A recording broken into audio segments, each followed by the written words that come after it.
ಈಗ ನಮಗೆ ತುಂಬ ಹೊಟ್ಟೆ ಮೇಲೆ ಹೊಡೆದಂಗೆ ಐತೆ ಇದೆ. ಸರ್ ನಮಸ್ತೆ, ಮಾತಾಡಿ ಬನ್ನಿ. ಸಾಲ ಕೊಟ್ರೆ ಮನೆಗಿರಲ್ಲ, ಮನೆ ಕೊಟ್ರೆ ಸಾಲ ಇರಲ್ಲ. 800-1000 ರೂಪಾಯಿ ಗಂಟೆ ರೀಚ್ ಮಾಡ್ತಿದ್ದೋ, ಈಗ 300-400 ರೂಪಾಯಿ ಮಾಡೋದೇ ಕಷ್ಟ ಆಗಿದೆ. ಎಷ್ಟೋ ಜನ ಓಡೋಗ್ಬಿಟ್ಟವ್ರೆ ಆಟೋ ಡ್ರೈವರ್ಗಳು ಸಾಲ ಮಾಡ್ಕೊಂಡು. ಒಬ್ರು ಟೂರಿಸ್ಟ್ ತರ ಕಾಣಿಸ್ತಿದ್ರಿ, ಅದಕ್ಕೆ ನಾವು ಕೇಳಿದ್ವು. ಸರಿನೇ, ತುಂಬಾ ಜನ ಮಾತಾಡ್ತಾ ಕರೆಯೋದ್ರೆ ಬರೋದಿಲ್ಲ, ಕೆಲವರು ತುಂಬಾ ಮುತುವರ್ಜಿ ತಗೊಂಡ್ ಬರ್ತಾರೆ, ಹಿಂಗೆ ವ್ಯತ್ಯಾಸ.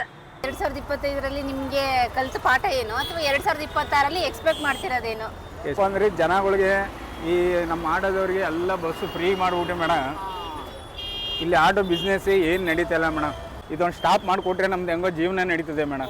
ಹೌದು, ನಿಮ್ಮ ಸಮಸ್ಯೆಯಲ್ಲಿ ನಮ್ಮ ಸಮಸ್ಯೆ ನಮ್ಮದೇ ಆಗಲಿ, ನಮ್ಮ ಆಟೋದವರಾಗಲಿ, ಟ್ಯಾಕ್ಸಿಯವರಾಗಲಿ, ಪ್ರೈವೇಟ್ ಬಸ್ ಅವರಾಗಲಿ, ಬಾಡಿಗೆಗೆ ತುಂಬ ನೋಡಿ ಹಿಂಗೆ ಹೋಗರಿಬೇಕು, ಬನ್ನಿ ಬನ್ನಿ ಅಂತ, ಬನ್ನಿ ಅಂತ. ಈಗ ನಮ್ಮ ಸಿದ್ದರಾಮಯ್ಯ ಕರ್ನಾಟಕ CM ಎಲ್ಲ ಉಚಿತ ಮಾಡಿಬಿಟ್ಟು ಈಗ ನಮಗೆ ತುಂಬ ಹೊಟ್ಟೆ ಮೇಲೆ ಹೊಡೆದಂಗೆ ಐತೆ. ಏನು ಬಿಸ್ನೆಸ್ ಏನು ನಡೀತಲ್ಲ. ಇದೊಂದು ಮನವಿ ಸರ್ಕಾರಕ್ಕೆ, ನಿಮ್ಮಿಂದ ಸರ್ಕಾರಕ್ಕೆ ನಮ್ಮ ಕಡೆಯಿಂದ ಒಂದು ಮನವಿ ಮಾಡ್ತಾ ಇದೀವಿ ಮೇಡಮ್. ಎಲ್ಲರೂ ಇದೊಂದು ಸ್ಟಾಪ್ ಮಾಡಿಕೊಟ್ರೆ ನಮ್ದು ಹೆಂಗೋ ಜೀವನ ನಡ್ಕೊ ಹೋಯ್ತದೆ ಮೇಡಮ್. ನೋಡೋಣ, ಇದು ನಿಮ್ಮ ಮನವಿ ಎಷ್ಟು ಮಟ್ಟಕ್ಕೆ ಸರ್ಕಾರಕ್ಕೆ ತಲುಪುತ್ತೆ ನೋಡಿ ಕೇಳ್ಬೇಕು ಅವರನ್ನೇ. ಆಯಿತು ಮೇಡಮ್, ಆಗಲಿ ನಿಮ್ಮ ಕಡೆಯಿಂದ. ಆದರೆ ನಮ್ಮ ಆಟೋ ಡ್ರೈವರ್ಗೆಲ್ಲ ಒಂದು ಹೆಲ್ಪ್ ಆಗ್ತಿದೆ ಸರ್, ಅದೊಂದು ರಿಕ್ವೆಸ್ಟ್ ಮಾಡ್ಕೊತೀವಿ. 2025ರಲ್ಲಿ ಕಲಿತಂಥ ಪಾಠ ಮೇಡಮ್, ತುಂಬ ಬಿಸ್ನೆಸ್ ಇಲ್ದೇ ನಾವು 4-5 ಕೇಂದ್ರ ತಗೊಂಡಿದ್ದು, ಅದರಿಂದ ತುಂಬ 4 ಗಂಟೆಗೆ ರಾತ್ರಿಗೆ ಬಾಡಿಗೆ ಹೊಡೆಯಂಗೆ ಆಯಿತು. ನಿಮಗೆ ಈಗ ಬಸ್ ಉಚಿತಗಳು ಕೊಟ್ಟಿದ್ರಿಂದ 2025ರಲ್ಲಿ ನೀವು ಲಾಸ್ನ ಅನುಭವಿಸಿದ್ದೀರಾ ಮೇಡಮ್. ಒಂದು 800-1000 ರೂಪಾಯಿ ಗಂಟೆ ರೀಚ್ ಮಾಡ್ತಿದ್ದೋ, ಈಗ 300-400 ರೂಪಾಯಿ ಮಾಡೋದೇ ಕಷ್ಟ ಆಗಿದೆ. ಹಾಗಾದ್ರೆ ನೀವು 2026ರಲ್ಲಿ ನೀವು ಉಚಿತ ಸೇವೆ ನಿಲ್ಬೇಕು ಅನ್ನೋದನ್ನ ಎಕ್ಸ್ಪೆಕ್ಟ್ ಮಾಡ್ತಿದ್ದೀರಾ? ಇಡೀ ನಮ್ಮ ಆಲ್ ರೂಟ್ ಕರ್ನಾಟಕದ ಕಡೆಯಿಂದ ಒಂದು ಬೇಡಿಕೆ ನಮಗೆ ನಾವು ಟ್ಯಾಕ್ಸಿ ಅವ್ರಿಗೆ, ಪ್ರೈವೇಟ್ ಬಸ್ ಅವ್ರಿಗೆ ಎಲ್ಲರಿಗೂ ನಿಮ್ಮ ಕಡೆಯಿಂದ ಒಂದು ಹೆಲ್ಪ್ ಆಗಲಿ ಅಂತ ಕೇಳ್ಕೊತಾ ಇದ್ದೀನಿ ಮೇಡಮ್. 3 ಮಕ್ಕಳು ಇದ್ದಾವೆ ಮೇಡಮ್. ಆಟೋದವ್ರ ಕಷ್ಟ ಅವ್ರಿಗೆ ಏನು ಗೊತ್ತಾಗಲ್ಲ. ಅವರು ಎಲ್ಲ VIP ಎಲ್ಲ ಕಾರಲ್ಲಿ ಹಿಂದೆ ಮುಂದೆ ಕಾರ್ಗಳು ಇರ್ತದೆ. ನಮ್ಗೆ ಯಾರು ಕೇಳೋರಿಲ್ಲ, ನಮ್ಮ ಕಷ್ಟ ಅವ್ರು ಕೇಳೋರಿಲ್ಲ. ಏನಪ್ಪ ಅಂದರೆ ನಾವು 8 ತಿಂಗಳಿಂದ ಲೋನ್ ಕಟ್ಟಿಲ್ಲ ಬಿಸ್ನೆಸ್ ಇಲ್ದಾನೆ. ಇದೇ ನಮ್ಗೆ ಜೀವನ ಮಾಡ್ತಾ ಇರೋದು ಫ್ಯಾಮಿಲಿ. CM ಸಿದ್ದರಾಮಯ್ಯ ಅವ್ರಿಗೆ ಕೈ ಮುದ್ದು ಕೇಳ್ಕೊತೀವಿ, ಈ ಬಸ್ನ ಸ್ಟಾಪ್ ಮಾಡೋಕ್ಕೆ ಹೇಳಿ.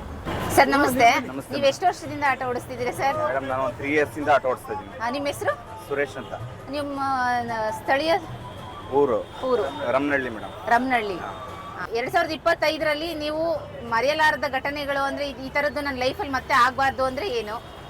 ಮೇಡಮ್, ನಾನು ಫ್ರೆಂಡ್ಸ್ಗಳಿಗೆಲ್ಲ ದುಡ್ಡು ಇಸ್ಕೊಟ್ಟಿದ್ದೆ, ಸಾಲ ಇಸ್ಕೊಟ್ಟಿದ್ದೆ. ನಮ್ಮ ಫ್ರೆಂಡ್ಸ್ಗಳಿಗೆಲ್ಲ ಸಾಲ ಇಸ್ಕೊಟ್ಟಿದ್ದೆ. ಅವರು ಎಲ್ಲ ಮೋಸ ಮಾಡಿಬಿಟ್ರು ಮೇಡಮ್, ತುಂಬ ಮೋಸ ಮಾಡಿಬಿಟ್ರು. ಇವಾಗ ಮತ್ತೆ ಆ ಪಾಠ ನಾನು ಕಲ್ತಿದ್ದೀನಿ. ಇವಾಗ ಯಾರಿಗೂ ಇಸ್ಕೊಳ್ಬಾರ್ದು ಮತ್ತೆ ಅಂತ ಆ ಪಾಠ ಕಲ್ತಿದ್ದೀನಿ. ಮತ್ತೆ 2026ಕ್ಕೆ ಆ ಥರ ಮಾಡಬಾರ್ದು ಅಂತ ಮೇಡಮ್. 2026ರಲ್ಲಿ ನೀವು ಯಾರು ಫ್ರೆಂಡ್ಸ್ಗೆ ದುಡ್ಡು ಕೊಟ್ಟು ಮೋಸ ಹೋಗ್ಬಾರ್ದು. ಹೌದು ಮೇಡಮ್, ಹೌದು. ಇದೆಲ್ರಿಗೂ ಪಾಠ. ನಂಬಿಕೆಯಿಂದ ದುಡ್ಡು ಕೊಟ್ಟಿರ್ತೀವಿ, ಕೊಟ್ಟಿರಲ್ಲ ರಿಟರ್ನ್. ಇದು ಒಂದು ಪಾಠ ನಿಮ್ಮ ಜೀವನದಲ್ಲಿ. ಹೌದು. ಸರ್ಕಾರ ಫ್ರೀ ಬಸ್ ಮಾಡಿಬಿಟ್ಟು ನಮಗೆ ತುಂಬ ಎಲ್ಲರಿಗೂ ನಷ್ಟ ಆಗಿದೆ ಮೇಡಮ್. ಡ್ರೈವರ್ಸ್ಗಳಿಗೆಲ್ಲ ತುಂಬ ನಷ್ಟ ಆಗಿದೆ. ಬಾಡಿಗೆ ಇಲ್ಲ, ಎಲ್ಲ ಬಸ್ಗೆ ಹೊರಟೋಗ್ತಾರೆ ಲೇಡೀಸು. ಏನು ಮಾಡೋಕ್ಕಾಯ್ತಲ್ಲ ಮೇಡಮ್. ಮನೆ ಸಂಸಾರ ತುಂಬ ಕಷ್ಟ ಆಗಿದೆ ಮೇಡಮ್. ಬೈಕು, ರ್ಯಾಪಿಡೋ ಎಲ್ಲ ಇದೆ ಮೇಡಮ್. ಎಲ್ಲ ಬ್ಯಾಗ್ ಬುಕ್ ಮಾಡ್ಕೊಂಡು ಹೋಗ್ತಾರೆ ಮೇಡಮ್. ನಮ್ಗೆ ಬಾಡಿಗೆನ 50 ರೂಪಾಯಿ ಹೋಗ್ತಾರೆ. ಏನು ಮಾಡೋದು ಮೇಡಮ್, ಈ ಥರ ಆಗಿದೆ. ಆಟೋ ಡ್ರೈವರ್ಗಳ ಪರಿಸ್ಥಿತಿ ಈ ಥರ ಆಗಿದೆ. 2026ರಲ್ಲಿ ನೀವು ಎಕ್ಸ್ಪೆಕ್ಟ್ ಮಾಡ್ತಾ ಇರೋದು ಸರಿ ಈ ವಿಚಾರದಲ್ಲಿ? 2026ರಲ್ಲಿ ಮೇಡಮ್ ಈ ಥರ ಸರ್ಕಾರ ಈ ಥರ ಮಾಡಬಾರ್ದು ಮೇಡಮ್. 2026ರಲ್ಲರೂ ಈ ಥರ ಇದನ್ನ ಬಸ್ ಫ್ರೀನ ಹಿಂಗೆ ತೆಗಿಬೇಕು ಮೇಡಮ್.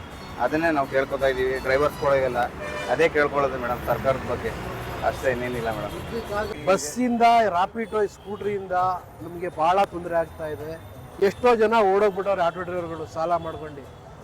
ಇವ್ರು ಫ್ರೀ ಮಾಡಿದ್ರಲ್ಲ, ಇವ್ರು ಫ್ರೀ ಕೊಡೋದ್ರೆ ನಮಗೆ ಸಂಪಾದನೆ ಆಗ್ತಾ ಇಲ್ಲ, ಲೋನು ಕಟ್ಟಕ್ಕಾಗ್ತಾ ಇಲ್ಲ. ನಾವು ಬಾಡಿಗೆ ಗಾಡಿ ಓಡಿಸೋದು, ಬಾಡಿಗೆನೂ ಕೊಡೋಕ್ಕಾಗ್ತಾ ಇಲ್ಲ.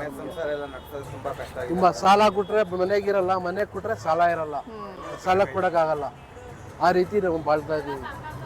ತುಂಬ ತೊಂದರೆ ಆಗ್ತಾ ಇದೆ. ಮುಂದಕ್ಕೆ ಹಿಂಗೆ ನಡ್ಕೊಂಡು ಹೋದ್ರೆ ತುಂಬ ಪ್ರಾಬ್ಲಮ್ ಆಗುತ್ತೆ. ಯಾರು ಆಟೋನೇ ಓಡಿಸಲ್ಲ. ಎಲ್ಲರಿಗೂ ಹೊಸ ವರ್ಷದ ಆರ್ಥಿಕ ಶುಭಾಶಯಗಳು. ಇಲ್ಲಿ ಗಂಟ ಕಷ್ಟ ಇತ್ತು, ಇನ್ನು ಮುಂದೆ 2026ರಲ್ಲಿ ಎಲ್ಲರಿಗೂ ಶುಭ ದಿನಗಳಾಗಲಿ ಅಂತ ಕೇಳ್ಕೊತೀನಿ ಮೇಡಮ್.